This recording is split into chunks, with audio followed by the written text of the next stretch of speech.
কাকা আম কি আপনার? একটু এদিকে আসেন। এদিকে আপনার গাছের আম? একটু বসেন, একটু বসেন। দর্শক একদম পাকা আম, গাছের আম। আচ্ছা সবগুলা কত বলেন? সবগুলো 300 টাকা নিয়ে রাখবেন।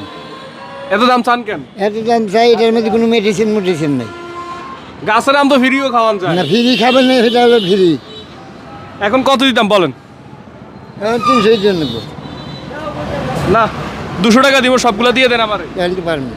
সবগুলা দিয়ে দেন। আমি নিতাম 2-4টা নিতাম বা হাফ কেজি 1 কেজি নিতাম। এখন সবগুলা নিয়ে যায়, আপনি পরে তো বিক্রি করতে পারবেন না। না পারবেন, এই যে 2 কেজি একজন নিছে 300 টাকা দিয়ে গেছে। না তো এই ব্যাগে বলছে না যান। না আমি 200 টাকা দিব, তাইলে না। সবগুলা দিয়ে দেন আমারে। তাহলে দিন না। 200 টাকা দিলাম। না কি ভাই দাম কি খারাপ কইছি? না, খারাপ কর নাই, ভালোই দিয়ে দেন, আপনি বসে থেকে লাভ নাই। পারবেন না। আমার দোকানে পয়সাটাও লাগবে আচ্ছা 220 টাকা দিব, দিবেন? না। 220 টাকা পর্যন্ত বলছি। দর্শক একদম পাকা গাছ পাকা আম, এই জন্য আসলে নেওয়ার জন্য বলছিলাম।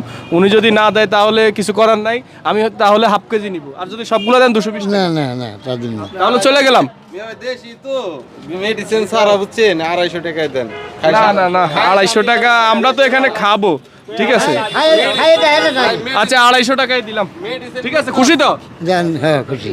আচ্ছা দর্শক 250 টাকা দিয়ে এই গাছ পাকা আমগুলো নিলাম আমরা আমাদের এই কাকার কাছ থেকে। আপনি খুশি মনে দিছেন? হ্যাঁ খুশি মন দিছি। আচ্ছা আচ্ছা, আমি ওনার টাকাটা দিয়ে দিচ্ছি। তো দর্শক আসলে এরকম পাকা আম পাওয়া যায় না, ঢাকা শহরের মানুষ তো এরকম পাকা আম পায় না। তো আমি ওনার টাকাটা দিয়ে দিচ্ছি। এই যে আপনি আমার 50 টাকা দিলেই হবে। খাইয়া শান্তি পাবো তো? হ্যাঁ খাই শান্তি পাবেন। আচ্ছা দর্শক ভিডিওটা সবাই শেয়ার করে দিবেন।